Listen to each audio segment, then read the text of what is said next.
Assalamualaikum warahmatullahi wabarakatuh. Nama saya Tegar Jayanaga dengan NPM 1917051071 dari kelas B. Di sini saya akan menjelaskan tentang materi non-deterministic finite automata atau disingkat NFA. Non-deterministic finite automata atau disingkat NFA adalah salah satu bagian dari otomata berhingga atau finite state automata atau disingkat FSA. Pada non-deterministic finite automata atau singkat NFA, dimungkinkan satu simbol menimbulkan transisi ke lebih dari satu kondisi dan memberikan beberapa kemungkinan gerakan, sehingga keluarnya tidak dapat dipastikan. Selain itu, dimungkinkan juga terjadi transisi spontan atau transisi. Lalu selanjutnya ada non-deterministic finite automata atau NFA didefinisikan sebagai M yang merupakan sebuah koleksi dari 5 objek, yaitu ada Q, ada sigma, ada S, ada F, ada juga delta. Di mana di sini yang pertama Q atau himpunan state adalah sebuah himpunan hingga dari kedudukan atau state. Lalu yang kedua di sini ada sigma atau himpunan simbol input adalah sebuah abjad masukan atau inputnya. Yang ketiga ada state awal, sini dilambangkan dengan S, adalah salah satu kedudukan di dalam key yang ditetapkan sebagai kedudukan permulaan atau state awalnya. Lalu yang keempat ada F yang artinya himpunan finish state, adalah sebuah koleksi dari kedudukan-kedudukan yang diterima atau final. Atau koleksi atau himpunan dari kondisi akhir. Lalu yang kelima ada delta atau fungsi transisi, adalah sebuah relasi pada Qx sigma Xq dan dinamakan relasi transisi. Lalu selanjutnya ada sifat-sifat NFA.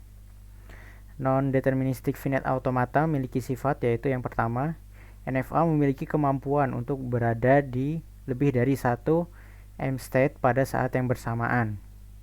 Yang kedua, NFA selalu menerima bahasa yang diterima oleh DFA. Sebagaimana DFA, NFA menerima secara tepat bahasa reguler. Hal ini dikarenakan NFA dan DFA berada pada kelas bahasa yang sama sesuai hierarki Chomsky. Lalu yang keempat, NFA seringkali lebih diringkas dibandingkan dengan DFA karena tidak harus sepenuhnya ditentukan. Lalu di sini ada contoh DFA-nya. Di sini kita lihat ada diagram transisinya, mana dia startnya di state key 0, lalu ada input 01 nya juga. Sini kita lihat key-nya atau state-nya, ada key 0, key 1, dan key 2. Lalu sigma atau inputnya ada 0 dan 1. Lalu S atau himpunan state awal, yaitu ada key 0. Lalu F yang merupakan state akhir, yaitu adalah key 2. Sini kita lihat tabel transisi dari diagram ini, di mana dia key 0 dengan input 0, dia akan menuju ke key 0 dan juga key 1. Lalu key 0 dengan input 1, dia akan menuju ke state key 1. Lalu selanjutnya dia ada state key 1 dengan input 0, dia akan menuju ke key 2. Seperti pada diagram sini, key 1 input 0, dia menuju ke key 2. Lalu key 1 dengan input 1, dia ke state key 0. Sini kita lihat key 1 input 1, dia menuju ke state key 0. Lalu selanjutnya yang key 2, di sini key 2 state 0, dia menuju ke key 2 itu sendiri. Seperti di sini kita lihat di diagram transisinya. Q2 dengan input 0, dia kembali ke Q2 itu sendiri. Lalu Q2 dengan input 1, dia menuju ke Q1 dan juga Q2. Kita lihat sini, Q1 input 1, dia bisa kembali ke Q2 itu sendiri, bisa juga ke state Q1. Selanjutnya di sini ada perbedaan DFA dan NFA. Pada intinya, paling mendasar perbedaan DFA dan NFA yaitu jika DFA apabila state diberi input, maka state akan selalu tepat menuju satu state. Berbeda dengan NFA, jika state diberi input, mungkin saja bisa menuju ke beberapa state selanjutnya. Itu perbedaan DFA dan NFA. Lalu selanjutnya ada epsilon NFA. Non-deterministic finite automata dengan epsilon move. Epsilon di sini bisa dianggap sebagai empty. Pada NFA dengan epsilon move, transisi epsilon diperbolehkan merubah state tanpa membaca input. Disebut dengan transisi epsilon karena tidak bergantung pada suatu input ketika melakukan transisi.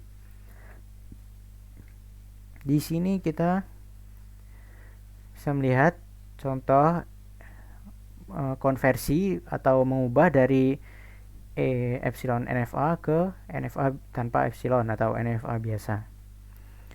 Di sini kita lihat ada sebuah diagram transisi epsilon NFA, mana di sini ada state-nya Q0, Q1, Q2, lalu ada inputnya yaitu ada epsilon. Cara mengubahnya kita lihat sini dipisahkan, dimana dia Q0 dengan input A, dia ada epsilon di Q0 dan Q0 dan Q1. Lalu Q0 input B, dia epsilonnya ada di Q1 Q2.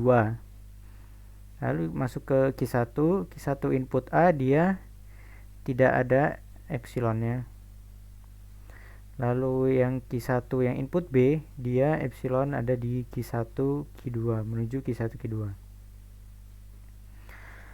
Lalu kita ke Q2, dia epsilonnya tidak ada. Lalu Q2 yang input B, dia